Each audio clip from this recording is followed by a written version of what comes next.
This is gonna hurt. It's time for the Suffering Podcast.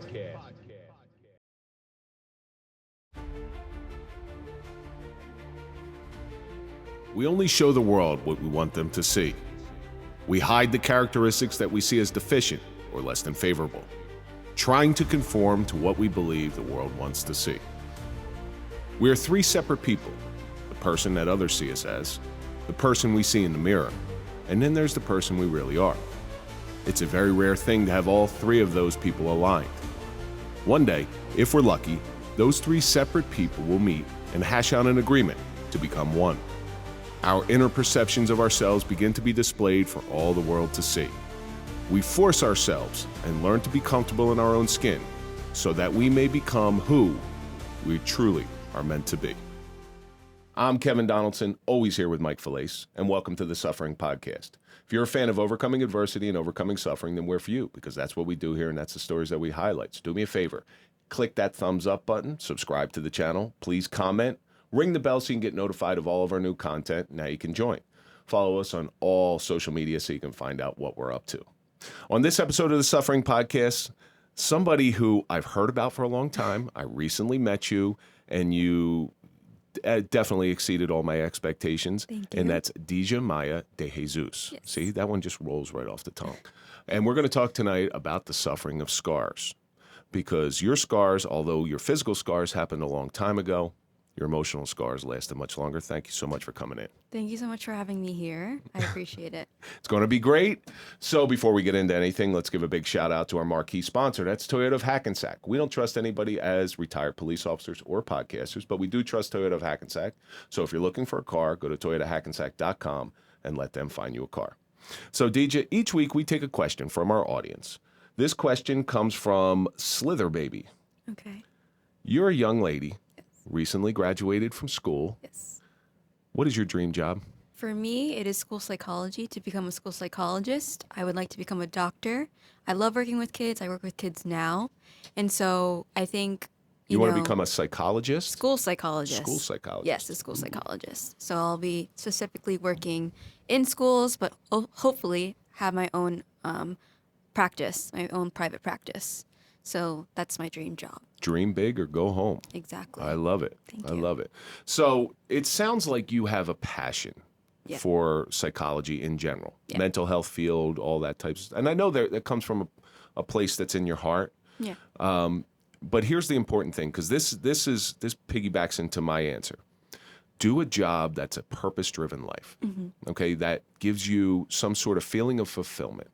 And that's the best suggestion I can give anybody. Remember, I don't give people advice. I give people suggestions, because if you give people advice and you're wrong, you're going to be held to the fire. Yeah. But I like what I'm doing now, okay? This is a purpose-driven life. I liked being a police officer. It was a purpose-driven life. I went home fulfilled. I didn't go in and just punch a clock. And I think too many people search for the wrong goal in life. They look for the money, they look for the fame, they look for the accolades, but it could be very hollow. If you have a job making $400,000 a year, but you go home just miserable, that $400,000 doesn't mean anything. But if you have a job making $40,000 a year and you go home and you can rest your head on the pillow, and as long as you have enough for you, man, that is the true definition of success, to have a purpose-driven job. So while this is not my full-time profession, I would love it to be my full-time profession, but you just have to figure out how to get from here to there. Yep. So someday we'll get there. Oh, for sure.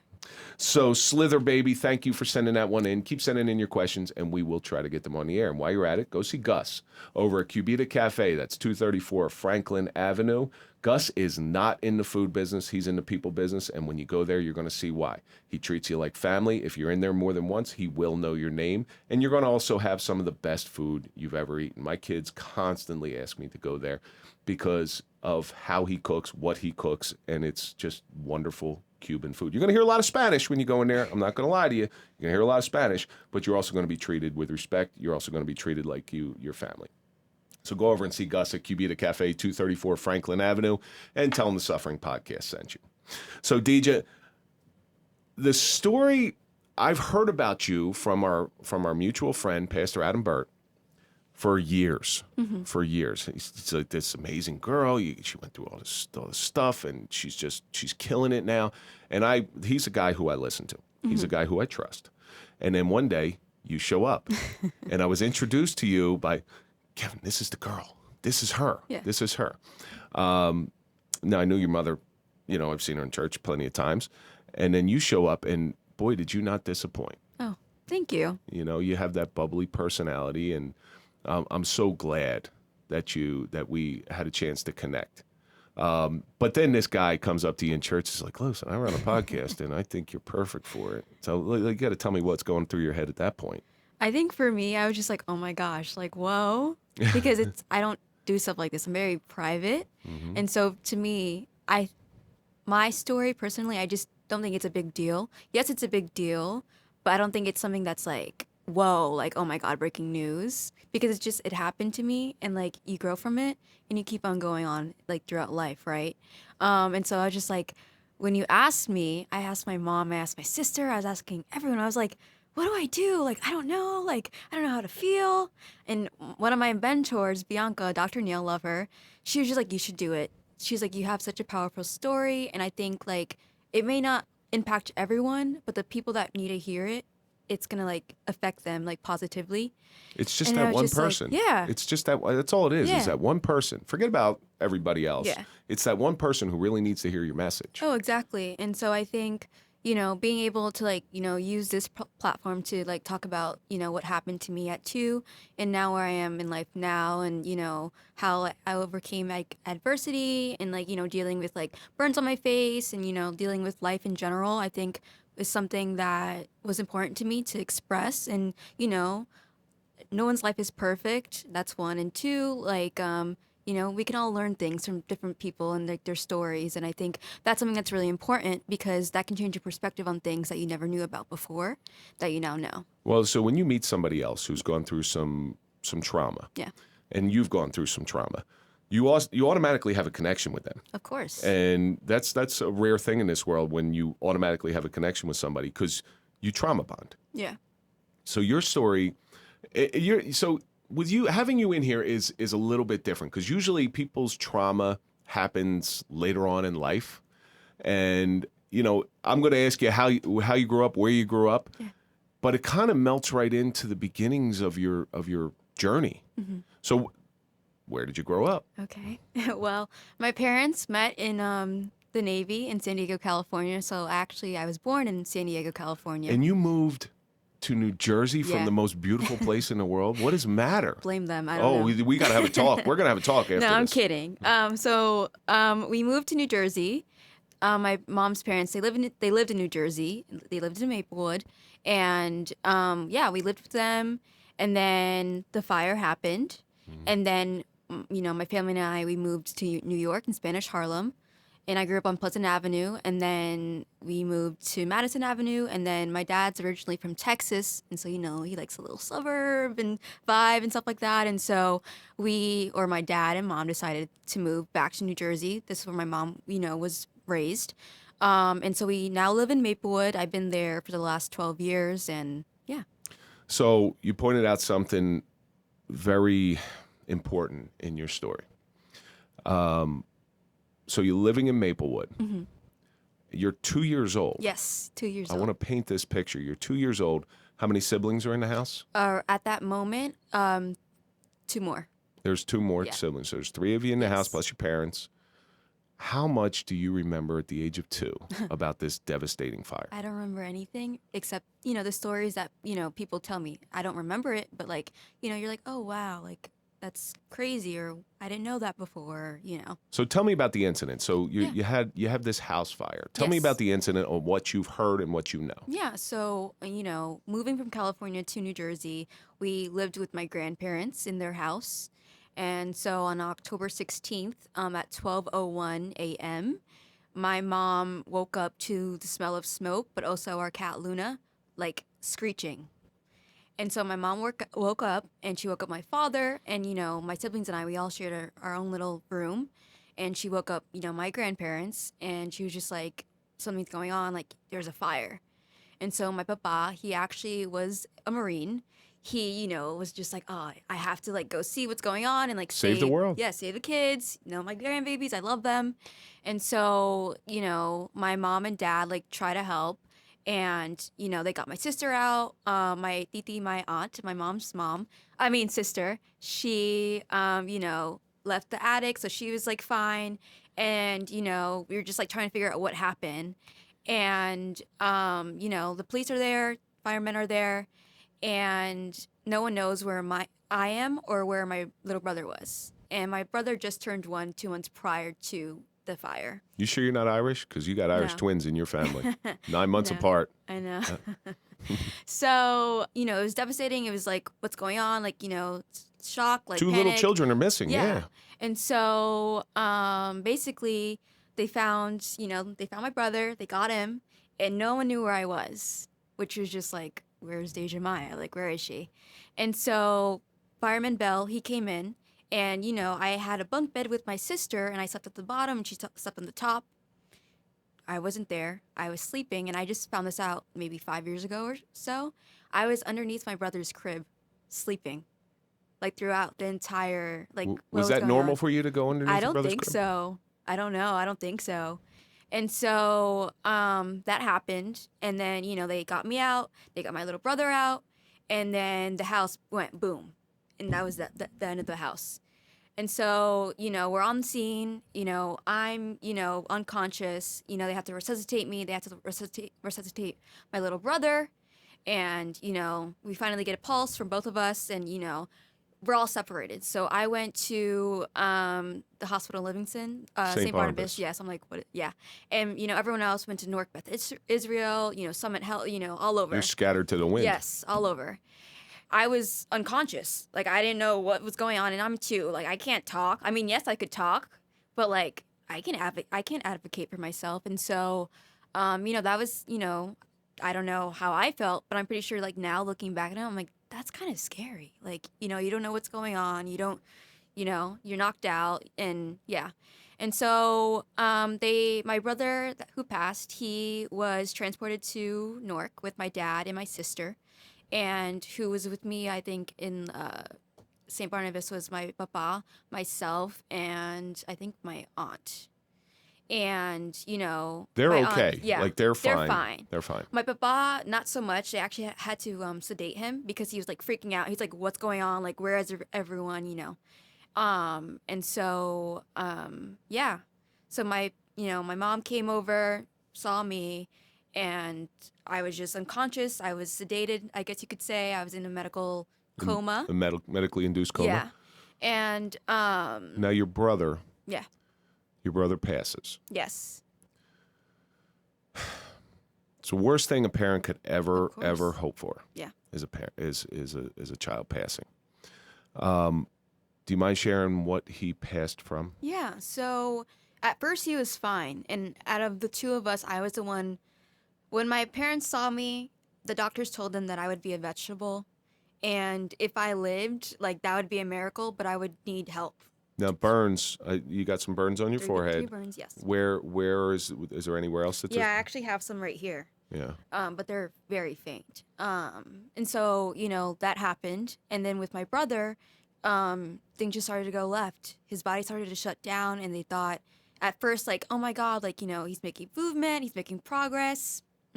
So basically, he died of, smoke inhalation, but also, brain dead. He was brain dead. Yeah. But no one knew until 3 days prior or after the fire happened. Did he actually get burned? No. No, it's just the smoke. Yep, just the smoke. He's got 1-year-old lungs. Yep. They're not. They're not healthy. They're not strong. Or they're healthy but not strong. You find out what I've said this numerous times here is you find out what real worry is the minute you become a parent. Of course. Because you can only know what real worry is when you love something more than you love yourself. And that's what happens when you're a parent. You may think you love people more than you love yourself. And I'm not downplaying your age or anything like that. But once you see your own flesh and blood lying there in the crib, your world changes. Yeah. So your family has to. How long did he last? So the fire happened on October 16th. I think he was pronounced dead on the 19th. On the 19th. Yeah. So he lasted 3 days as a 1-year-old. Yep. And I want everybody just to think about that for a minute. A 1-year-old baby who never got a shot. No. Never got a shot at life. Now, the focus, and this is the scary part. You're hurt. Yeah. You're in bad shape. You're probably touch and go. So your parents are not. They just lost one child. Now they got to focus on you, but they also got to grieve for their loss of their child. They're in a really tough situation. I hope you hug your parents a lot. Yeah. A lot. Okay. So just to give you a window into, and I wasn't there, obviously, but I can sympathize with them because I am a father. I would give up my life freely for my children, and I'm sure your parents would give up their life freely for you and your siblings, and they were unable to. Yeah. So the enormous amount of guilt that came with that. Now, from what you heard, obviously you're 2 years old and you don't have any type of awareness about this yet. How long did you stay in the medically induced coma? Yeah, so I was in the hospital for 2 months, actually, and it was touch and go. So actually, the day of my brother's funeral, the doctors called my parents, and he was buried the 21st. And they're like, you need to come right now. And my parents are like, what the hell's going on? Like, you're not telling us what's going on. We're all the way in Queens. What is going on with, like, my child in New Jersey? And I woke up and I was asking for my father. And I said, like, I said, Daddy. But it was touch and go. And, they're trying to track my brain activity. They're trying to see, like, how bad the scar tissue was, how bad my burns were. My brain activity. Did anything fall on you, or? I don't know. Like, it's so interesting because, we've spoken to the firemen because, it's important to, like, say thank you and, just hear their perspective. And to this day, like, there's so many things that are still unanswered that I would love to, like, know, but I don't. And my family that was there, that experienced, like, that pain and that trauma, there's only so much that they know, right? And so you just wonder why, and you question so many things, but, Well, there's a secondary effect. Yeah. There's a secondary effect that the pain and loss of your parents, your grandparents, is immeasurable. Yeah. So I will give you, because I've lost some children when I was working. The firemen and the policemen there took that home with them. Of course, yes. They took that home with them, and most of them are parents, and they have children, and they'll put that little baby's face on their own child, or your face on their child, and they'll go in there, and it'll change them. Yeah. So there's ripple effects to all this stuff, and it's not just the immediate family who loses. It's everybody at the scene loses. Yeah. That your brother, Cesar, right? Yep. Your brother affected people more than people can possibly realize. So you come out of this coma, you're asking for your father. Obviously you made it. Yeah, thank God. Yeah. But it was very touch and go. And so, during my time at the hospital, I would, be sleeping. And then other times, they were trying to get me therapy. So, like, physical therapy, occupational therapy, speech therapy, like, all these different things to, like, get me back to normal, to see where I was. And, this happened in 2001. 2002. That happened 22 years ago, right? And so, back then, what we knew then versus what we know now is it's so different. And so, they're just trying to see what's going on with me and what they can do. They're trying to give my parents, like, some type of, like, idea of, like, what's going on. Because, again, the prognosis that my parents got was, your daughter will be a vegetable for the rest of her life and she will need help. And, thank God for my mom, my mom's mother. She was just like, like, we need to figure out something, like, right now, because that's not happening. And she advocated for my parents because, they couldn't advocate for themselves because of everything that was going on. And, my mama was kind of like, the backbone for all of us. And, was just like, I have to advocate for my granddaughter, because I just lost my grandson. And, like, we don't want what happened to him to happen to her. And there's a way throughout all of this. Like, you're telling me, like, she's going to be a vegetable, but why is she doing X, Y, and Z? You know what I'm saying? Well, she kept hope alive. Yes. Without hope, it's pointless. Yeah. It's pointless. And what else do they have but hope right now? Okay, they can't force you to get better. No. So all they can do is keep hope alive. especially giving hope to the doctors, because I'm sure the doctors have seen this stuff before. All right. I may even have been working the night that you were brought into the hospital, believe it or not, because 2002 I was working. Yeah. I was working midnights back then too. So I may even been working in the town next to you that you were brought in. And it's never easy to hear those things over the radio. Yeah. I don't recall it, so there's a possibility I wasn't. But to keep the hope is not just for your parents. The hope, the doctors, the nurses, they have to believe as well. Because once you lose hope, once you lose that belief, there's no point in doing anything anyway. Yep. You know, so you obviously, you get through it, you make it. What can you remember about the physical scars? It was difficult, you know, going into grade school and stuff like that. And I was really shy as a child. I still am a little shy, but I'm more talkative now. And so, you know, growing up, like, all I wanted was my parents or, like, you know, my grandparents or my sister, because I was just like, those are the people that, like, love and, like, understand me, and everyone else, like, you know, I was, like, scared and just shy. And so growing up in grade school is really difficult for me. I was still in therapy, physical, occupational speech, regular, like, counseling, like, all of that. It was very difficult for me to make friends. And, you know, my burns, they were so severe, you know, they were red and pink. And back then, you didn't really see people that looked like me, that was, you know, 4, 3, 5, with burns on their face, like walking around like it's just like another day. And kids are cruel. Yes, kids are bullies. I work with kids. I love you all, but we are, you know, they are bullies. And so it was really difficult because, you know, you have a kid like look at you and like just stare at you. And I already knew what was coming, and they're like, "What happened to your face?" And you're just like, ah. Like, yeah, I would get nervous and, like, scared and, like, try not to cry. But I would cry because that's something that was painful to me. Not like, the fire, yes, that's painful. But I think, like, the reactions that I was getting hurt even more. Because it's just, like, I know I'm different. I know I don't look like, you know, Kim K or whoever you want to compare me to. You don't want to look like her. Yeah, I don't. But, like, you know what I'm saying? Like, you know, someone who thinks everyone's, like, you know, everyone thinks that she's beautiful. And so, to me, I was just like, ugh. And so, growing up, I really struggled with my face and how people perceived me. And, you know, I had difficulty making friends. And, like, you know, I was kind of labeled the bad kid, per se, because I would... if they're not going to love me, yeah, I'll make them hate me. It's not even that, actually. I, you know, would go to my teachers, and some of them were not the nicest, and I would say, so-and-so is being mean to me, or so-and-so said this about me, and they would just shrug it off like it was not a big deal. And for me, that really affected me. And so when I would act out, then they would do something, but who would be getting an email or phone call home? You know, my parents, for me, because of me.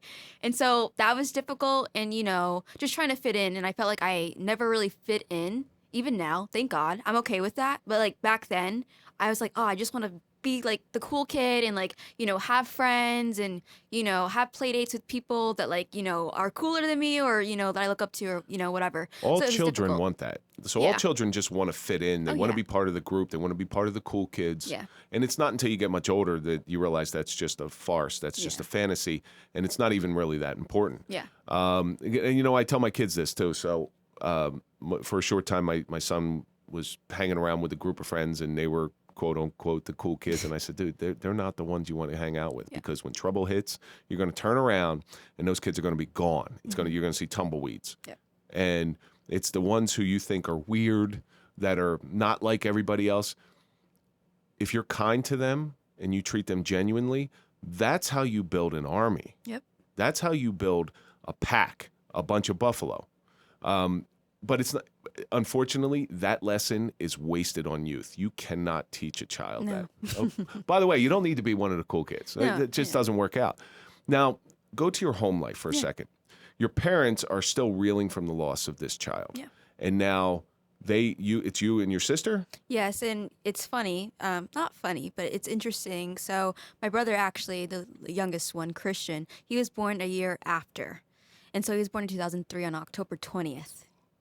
Isn't that something? Yeah. You know, so I'm wondering, your parents, how did they treat you at home? You know, so I'm protective around my children, but I can't imagine the level of protectiveness that your parents gave you. Yeah, so when I went home, the doctors gave my parents a mask and it looked like a Rey Mysterio mask. And they're like, your daughter has to wear this because my burns are so protruded out. You would see my blood, you can see the muscle, you can see it all. It's like a keloid scar, Yes. right? Yeah. People would like look if my dad, for instance, this is a story. We were at Target once and this guy came up to my dad and me and he was just like, what's wrong with her face? Wow. And my dad was just like, I'm really about to like punch this man. Like, you don't say that. Like, and my dad was like, he didn't mean it that way, but like how he said it, you're just like, what the hell is wrong with you? And so, Very bad manners. Yeah. But that's something that it was like the norm. It was something that always happened. Whenever we were in public, that's something that was always being asked. And, you get used to it. And, over time, like, yes, it hurts, but you're just like, this is what happened. And, like, you can't look at it as like, oh, poor me. But be like, yes, like, this happened to her, but, like, look at her. She's doing X, Y, and Z, and she's doing great. And, that's kind of how we deal with things.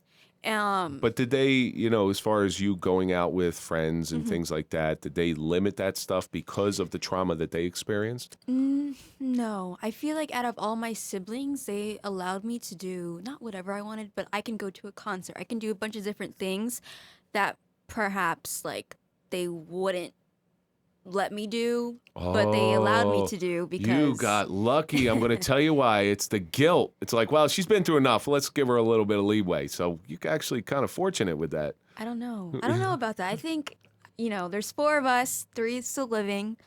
Like, I'm the middle one. And so, the middle child always causes like the bad behavior and stuff like that. You just want I to be feel like seen. I feel like all my siblings we're great, kids. We have, good parents and, good, upbringing. And so, I feel like they were lenient. But like, they would ask questions. Like they weren't like, okay, bye. Like they were like, okay, but with who, what time, where, and stuff like that. Because them losing a child, I would perceive that they would be overprotective of you, making sure that you're safe as much as they can keep you safe. Yeah. But a lot of times that's just a false reality anyway. Yeah. Because things are going to happen. There's nothing they can do about it. You're going to get your heart broken. You're going to fail a test, and there's only so much that they can do. That's why I say it's a false reality. Yeah. They can do what makes them feel comfortable, but in the long term, fate is fate. Yes, and I also think like, who you surround yourself with. And I feel like my parents, they knew all my friends' parents, right? And they knew the story. And like my friends and I were friends for like since the A Big, right? And so I think having that trust and understanding, kind of eased them. Like, okay, like Dejah-Maia, she's fine. So, yeah. Well, you have to look beyond the exterior. Yeah. Right? Once you start looking beyond Did you ever sit down to a meal, your parents make you this meal and the food looks gross and disgusting and you're just like, "Ew, I'm not eating it." But what happens eventually is you try that food and you find out that it's delicious. Yeah. And that's kind of the same thing with you, especially as you were a little child. You have these exterior scars on you, so people are just looking at that dish of food going, yeah, that ain't my cup of tea right there. Yeah. But once they try the food, they're like, oh, okay, yeah, this is something wonderful. Yeah, and I think, growing up too, like no one really gave me a chance. Like some people knew, but they didn't care. Or others, they didn't know anything and they just could give 2 shits, honestly. Like they're just like, okay, like she's ugly and weird, like ill, and so yeah. So you move on through school. Yeah. And did it get worse? Did it get better as people got to know you? You're in Spanish Harlem. Yeah. You're around a lot of people. Yes. That's a very crowded area. Yeah. Did it get worse, better? So actually, I went to the public school where my mama and my mom worked. And so it was great because all the teachers, like, they knew me and, it was great. They loved me. I loved them. It's like family. But my 3rd and 4th grade year, I actually went to school downtown and I hated it. Oh my God. That was like the worst time of like my whole childhood, like a part of my childhood. That was like one of the worst times.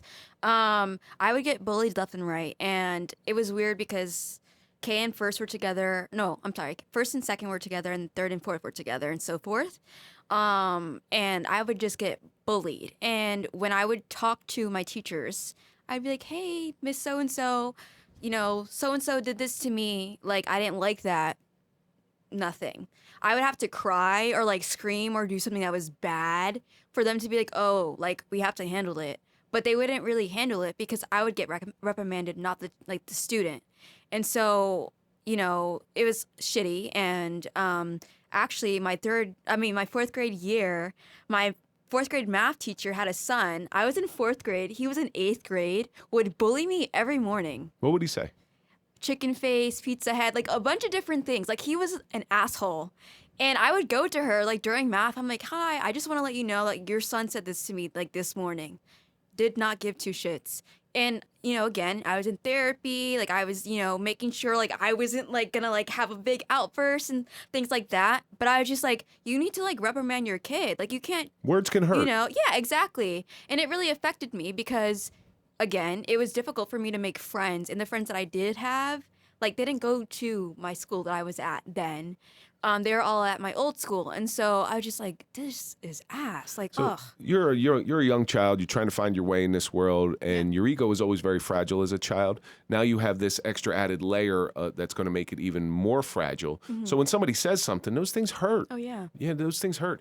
But so I want to get out some of the things that you've been called. I want people to know how bad it got for you, and people have to not look at Dejah-Maia right now. They have to think back to Dejah-Maia at 9 or 10 years old. Yeah. So pizza face, chicken face. I don't get that one. Yeah. I neither do I. Yeah, that one I don't get. Yeah. What are some other ones? Let's see. I don't know. I feel like I just like blocked it all out because I knew, and like thank God for like my family and like the strong people that I had behind me. They were like, that's not even true. Well, did they prepare you a little bit? Yes, but I think you can never really be prepared for that because you can be having a great day and that one thing that someone says that's like really hurtful. A lot of things that people would say was, that's why your brother's dead. The key component to any law enforcement officer being the best version of themselves is through education. Sherry Alsop is a leader in providing that education to police agencies, preparing them for the all too frequent dealings with sexual assault victims. You've seen Sherry on episode 169 of the Suffering Podcast. She survived incest and almost daily sexual assault, so she comes from a place of experience and true understanding. Sherry has the intelligence, commitment, and compassion to open the eyes of those on the front lines, while providing the tools to effectively deal with a difficult situation. Sherry's instruction comes from experience and multiple certifications. Training with Sherry will offer on-site training, customized schedules, specialized instruction tailored from a victim's perspective. You are going to hear Sherry's heart-wrenching but inspiring survivor story. Learn proprietary trauma-informed training techniques, uncovered victim-centered interview methods while earning continuing education credits according to your state guidelines. To be the best, you must learn from the best. Let Sherry also guide you through the delicate cases of sexual assault from a victim's point of view. Be a source of comfort to those victims affected by these traumatic experiences while producing a solid investigation and uncovering details that often go unnoticed. To find out more or to contact Sherry Alsop, go to sherryalsop.com. That's SherryAllsup.com. Oh, wow. Like that? And That's- you're like, you're 8, 9, 10, 11. Like, that's crazy to me. You don't say Wow. that. You don't say that. Like, just how I was raised, we don't do that. So there's a great comedian. His name's Brad Williams, right? Brad Williams is a little person. Yeah. So Brad said, you know, I was destined to be bullied when I went to school. He's a dwarf. Yeah. And so he goes, my first bully was my father. Okay. But what my father did to me is he started preparing me for what the inevitability was going to come. So his dad would call him a name. He says, okay, now give it back to me. Give it back to me. And he would prepare his son. So by the time his son got into school, he was always down in the principal's office because somebody would say something to him to try to hurt him, and he would say something back and make the other kid cry. Yes. So I always liked that story. I always thought that was a very powerful story because that's a parent who was doing their best to protect their child because they see, like the parents have a little, whether you know it or not, parents have a little prophet in them. Yes. Okay, they see what's going on, and I'm sure your parents saw that to you, and they did the best they could in order to do that. But you ultimately have to deal with it. So they have to give you the tools in order to deal with it. Yeah, I think, I would bully my little brother. I love Christian, but I was also his biggest protector. We went to school like together. And so everyone knew that was like my little brother. And you mess with him, like you're messing with me to this day. Like everyone knows, like don't fuck with my brother. My sister and I will get on you. Like that's how we are, right? But it's amazing you didn't start bullying others. And I'm going to tell you why. Because a bully is not okay with themselves. Yeah. Okay. And it sounds like internally you had a lot of these things going on inside of you until you started to become comfortable in your own skin. Yeah. So for you, I'm surprised you'd never transferred that on anybody else. So I would have those moments, but then who would get in trouble? Me. And so, you know, I think, I don't know, like it just treat people with kindness. And if they want to be like mean, like fine, be mean. But like, if I'm going to continue to treat you with kindness, how much longer can you be like mean to me? Right. Like, and that whole negativity, like bullying, like to me, I just don't like that. Like, I feel like that just like makes you like heavier. So right? I did like, something in the gym. I have this problem in the gym, Okay. and maybe it's got to be the way I look. People will zero in on me, and I won't say anything to them, but they'll start. It's happened several times. It's happened in front of my wife. My wife doesn't believe. She just thinks I'm a mean son of a bitch. Yeah. But it's happened in front of my wife where I just told a guy, hey, listen, I got a couple more sets on there. We'll be done in a minute. And the guy came back and started a fight with me. So here's moving on. And he's mean, he's pissed off, and I got pissed off too. So, but afterwards, I'm like, this is stupid. And I just went up to the guy. I'm like, hey, brother, bless you. All right. And then I leave. Yeah. Now, think about what I did. I just rented space in his head. I didn't have to throw fists. I didn't have to say anything negative. All I said is, hey, brother, bless you. Yep. And I guarantee you for the rest of the day, that guy was going, why the hell did he say that to me? Did you ever turn around and do that to somebody else? Let's see. I think like at times I would give it back to you, and I didn't care. I was just like, oh, you want to be an asshole? I can be even more of an asshole, and I'll make you cry. You made me cry, but now you're gonna be crying for days. Like that's how I was. But then there are also moments where I was just like, I don't have the energy. I don't have the energy or the time to sit there and go back and forth with you. And I think, just listening to your parents and, even my siblings and stuff like that, like, it's just like, how would you feel if it was like roles reversed? And yes, like, I was in the same shoe, but I think that, I don't know, like that's just, I have mean bones in my body, and you don't want to see me when I get angry because I have stories like that. But I think I'd rather just be nice.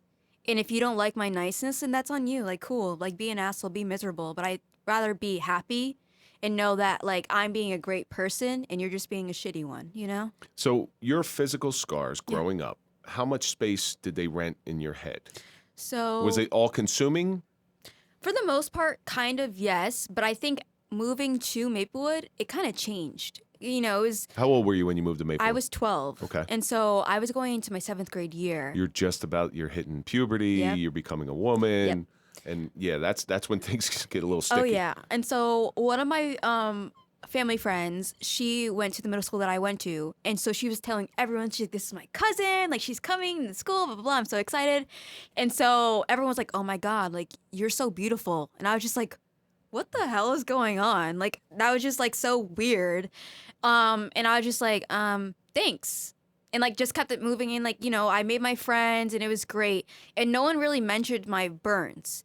Everyone knew what happened because of this family friend, but no one asked, like, what exactly happened or anything like that, right? But in the back of your head, are you still thinking, yeah, they're talking about me? Not really. That's amazing. Yeah, because, it felt... I felt like it was like an open arms community. And, growing up at PS, being in school with where my mom and grandmother worked, it was the same kind of atmosphere. And so going into middle school, it reminded me of that atmosphere. And to me, that's where like I thrived the most. And so it was nice. I have friends from then still. But I just felt accepted and welcomed. Of course, you have this like small little group of bad apples that are assholes. But for the most part, everyone was nice to me, and, they knew Dejah-Maia. Like, they knew who I was. You got a cool name. Listen, you. You got a name that's on a marquee. Dejah-Maia. I mean, that goes up there with like Cher and Thank you. Lady Gaga. I mean, that's just like the name. But now you're coming into womanhood. Yeah. Okay. Did you try to cover? Did you try to put makeup on or anything like that? But at some point, you had a procedure, an experimental procedure. Yes. To try to lessen the effects of the scars? Mm-hmm. So what was that procedure? Yeah, so I actually had this procedure done when I was 8 and 9. And so this is actually when I was still in school downtown. Mm-hmm. And like it came out like the perfect time. And so I got Fraxel repair. And it was 4 sessions. And yeah, it's like little grafts on your little, your skin cells. And, they kind of like try to like flatten out the burn. So they were more pronounced yes. when you were younger. Yes, they were. It's experimental, so you're not sure if it's going to work. No. But I'm sure it didn't feel good. I don't remember because I was knocked out. I was sleeping. That's good. Yeah. That's good. But I remember waking up and I was like, oh, this is such a crappy feeling because, you're knocked out. Actually, it's the best sleep you'll ever get in your life. Wait till you're old enough to have a colonoscopy. You'll see what I'm talking about. No, thank you. It's coming for you. It's coming for you. It's coming. Know. You said age is just a number before. It's not. I know. It's not. So you're starting to become, you grow into womanhood, and I'm sure you're noticing the boys. Yeah. What was their reaction towards you? Honestly, same thing in middle school, and even like my 5th and 6th grade years, same thing. Everyone's like, oh my God, like who is she? Like she's beautiful. I'm not trying to toot my own horn. But, like, honestly, like, that's just how it was. And, like, of course, you had some people like, oh, she's not even all that. Or she's ugly. But which secretly they mean they're looking at you. It's funny now because these are the same guys that are like, oh, my God, like, hi. I'm like, you didn't think I was pretty then. Why are you trying to talk to me now? Like, you know what I'm saying? They're trying to hope that you have what's called the ugly duckling syndrome. Babe. Mm-mm. So you know what the ugly duckling syndrome is. No. A woman just hits that maturity and hits that stride and becomes beautiful later in life, but they still have the mentality of the ugly duckling. Yeah, let me tell you all right now. I look the same when I did like in middle school. Yeah. Nothing has changed at all. Maybe a little, gained a little bit more weight, but other than that, I'm still the same person. So can you pinpoint a time when your mentality changed between this physically scarred person, this emotionally scarred person, to letting people out? Because you have a personality that draws people to you. Okay, and I think that's part of your allure and part of your draw. Thank you. Is you have a nice bubbly personality, you're very talkative, you're very well spoken, you're very intelligent. And that when that comes out, when somebody just listens to you for 2 seconds, they don't see anything else. They see that personality. And you got a lot of hair too, which, sort of throws everybody off. Yeah. When do you think that started to happen? In middle school, I still had, my doubts, and I actually got into a big fight in middle school with a boy over the fire. Like, he said something, and I was just like, oh, really? And I threw a desk at him. But anywho, right. Yes. Well. I think, like, the end of my 8th grade year, that's also when that happened. I was just like, all right, like, yes, this happened to me, but I can't let this affect me, and I'm not going to be one of those people that's just like, this happened to me and my life sucks. Instead, I'm going to use what happened to me to empower myself and to empower others who feel like they're less than, or feel like they're not beautiful or confident or smart or whatever it is. Because it reminded me of when I was younger, and, kind of struggling then too, of how it felt and how shitty I felt. So you hit on something really important there. Yeah. You remember that feeling. Yeah. Okay. When I lost my friend, Rest in peace. I know a lot of people who tried to anesthetize it, who tried to, numb it with alcohol or however coping mechanism they did. And I was, from very early on, because I learned this through my stuff, that I need to feel this pain. I really need to feel this pain. I need to remember this pain because I don't ever want to feel like this again. Yeah. So so what do I do? In order not to feel this way, I better start being more proactive.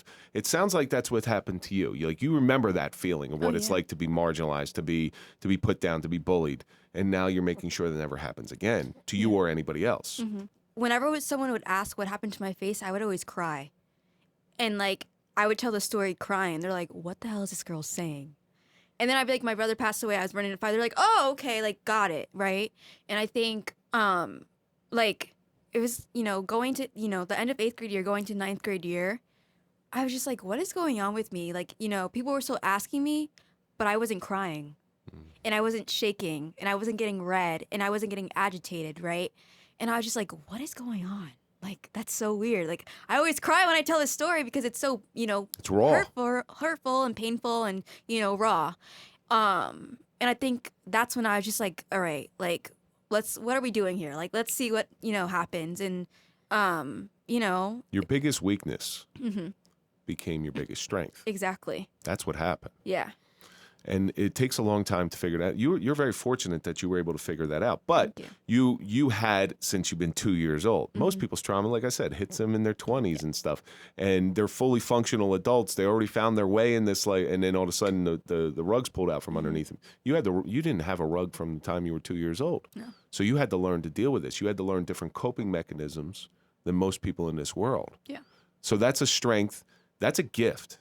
Thank Do you understand it? That's Yeah. a gift. Your brother dying, while it is tragic, is a gift Mm-hmm. because it's a strength. So, somewhere in high school, you started. Did you ever? I'm speaking from my own experience. Mm-hmm. When I first retired from the police department, I was very embarrassed by why I retired. I'm in a shooting. I'm a big tough guy, and I can't deal with it. You shouldn't be. But I was. I know. So when people would ask me, like, what do you do? Well, I'm a landscaper. That's what I would say. I'm a landscaper because I didn't want that question. Because if I told them I was a retired police officer, they would say that I was too young. I was 39 when I retired, 38. And they would, you're awful young. What happened? Well, I didn't want to tell them because I was embarrassed. As time moved on, I just did it today. Like, well, I had to retire because I was in a shooting. Yeah. So it became my weakness, became my strength. Yep. Where those people who were making fun of you, that what they perceived as their strength, they're able to just put somebody down. It's actually a weakness now. Oh, yeah. Being 24 years old, you can now look down on you can look at them with some empathy. You're not okay. There's something wrong with you. Yeah. There's nothing wrong with me. God bless. I love you. Yeah. Like, yeah. You bless them and block them. Yeah, that's that's what you it. do. So, you're getting closer to high school. You're going to college. Tell me the college you went to. I know you don't want to talk about this, but I do. Okay. So actually, my college experience is a little interesting. So I graduated high school in 2018, and I got deferred to my top two choices. Unfortunately, it's okay. And so I decided to go to school in Miami, out of all places. That's not a bad place to go to school. I know. My dad's telling me that they live in Miami, so I know Miami. Well, what's your descent? I'm Puerto Rican. You're Puerto Rican. Yes. Okay, I was going to say if you're Cuban, that's a Yeah. perfect place to go. Yeah. So I'm Puerto Rican. And so I went to Barry University, and I was only there for a semester. I hated it. Every single moment and aspect, I hated it. Too much sunshine? No, it's just the people, and that club scene is not for me. I feel like I did the concert scene and party scene throughout my high school years. Mm-hmm. That when I got into college, I was just like, what is this? Like, I already did this. Like, what's next? And so I actually ended up coming home. During the end of my first semester, and I literally was 75 pounds. I was a twig. Okay. And I was just going through it, and it was kind of hard on me to take a leave and kind of just be like, I'm giving up. That's how I felt in that moment. But and it was difficult, of course, on my parents, and family. And so I ended up taking a gap year, and within that gap year, I was a paraprofessional in my town school district, and I was working with kids who have special needs, who are on the spectrum, have behavioral issues, you name it, whatever it is. And I loved it. And so I did that until COVID. And then in January 2020, I enrolled into my local community college. I'm a strong advocate for community college, actually. I got my associates in science, Because high honors. when you get the 4-year degree, it doesn't say community college. It says whatever college you went to. Exactly. So I got my associates in science, high honors, in a honor society. And then I was away. I was on a trip, on vacation. And my mom kept on saying, I kept on getting mail from Columbia University. And my mom and I were just like, okay. And my mom was like, no, this is a big deal. And I was just like, okay. I know I'm going back to school. I'm getting my bachelor's, but it wasn't a big deal to me. I was like, okay. I know my grades are there, whatever. And so I applied there. I applied to Hunter College because I wanted to move into the city. I thought I was going to be a city girl. I hate the city now. Anywho, I applied to Hunter, Columbia, and Baruch College, all in the city. I There's got some in. different choices, Yeah, just so you I know. know. They're like I know. vastly different I know. choices. I know.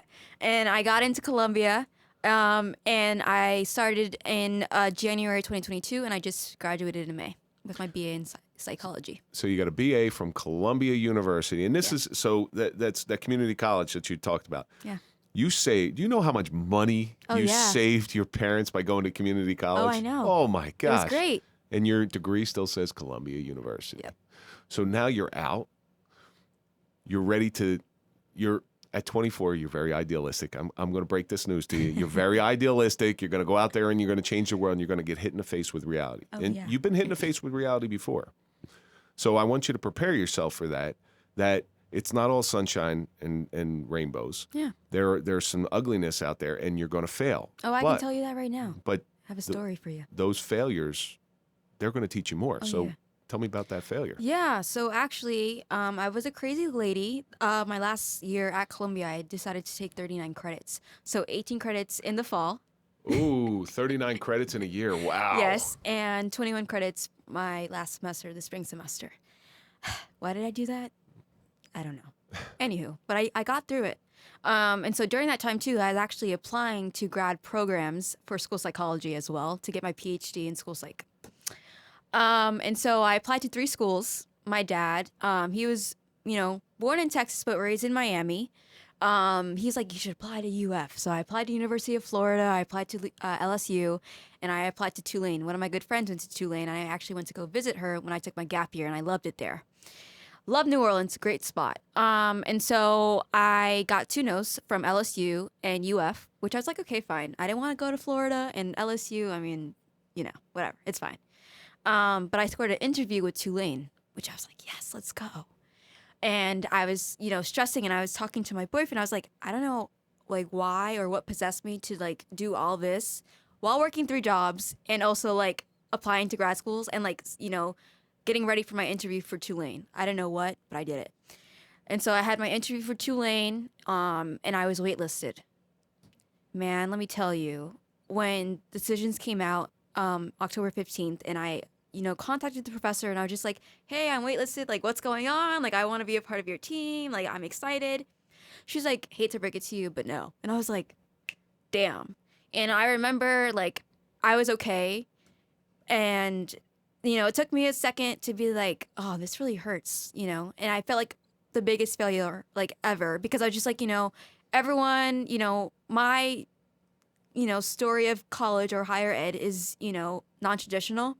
And all my friends, they're doing great big things. And I'm over here, like, just finishing school, thinking I'm going to go straight into school again. But I think in hindsight, I'm happy that I'm taking a gap year and then going to school again. Because, when I was looking at schools again and whatnot, one of the schools that I was looking at was the U. And I met this amazing girl. She's amazing. She's great. And she told me, I wish I took a gap year before going to the U for grad school. And I said, why? Like, why would you want to do that? She's like, you don't understand. Like, I am so burnt out. She went to UNC, and now she's at the U. Because everybody's in a rush. Yeah. To get to wherever they're going. Yeah. That's what she said. And she's like, I just want to get this done. She's like, I've been in school for too long. Like, I just want to keep on going.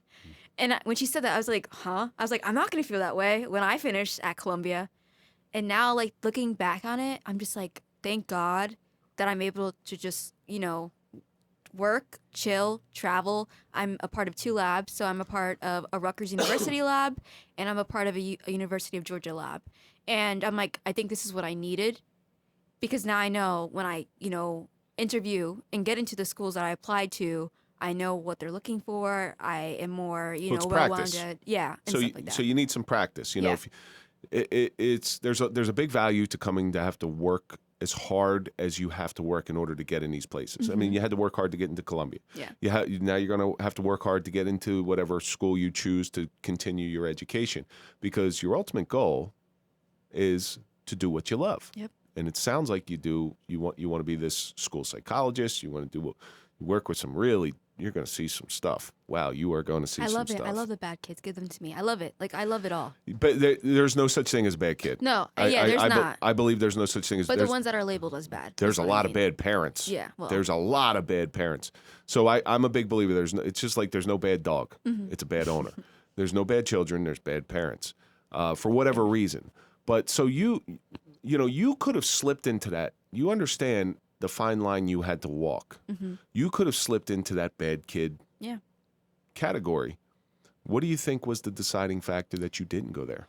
I think honestly, like just being stable or grounded within myself, but it wasn't because of me. It was because of the ones that are around me that kind of supported me. They kept on pushing me to continue to go. And I think having that and just like, not giving up and just like, being like, I got this and I know what I have to do. Like, that's kind of what kept me like going and like not crossing over to, I guess, the side that's not so great. Well, you had a very strong foundation. Yeah. So a house can be rebuilt after a fire. Of course. But if the foundation's good, you can build on top of that foundation. If the foundation was no good, it doesn't matter what kind of house you build on top of it. Yeah.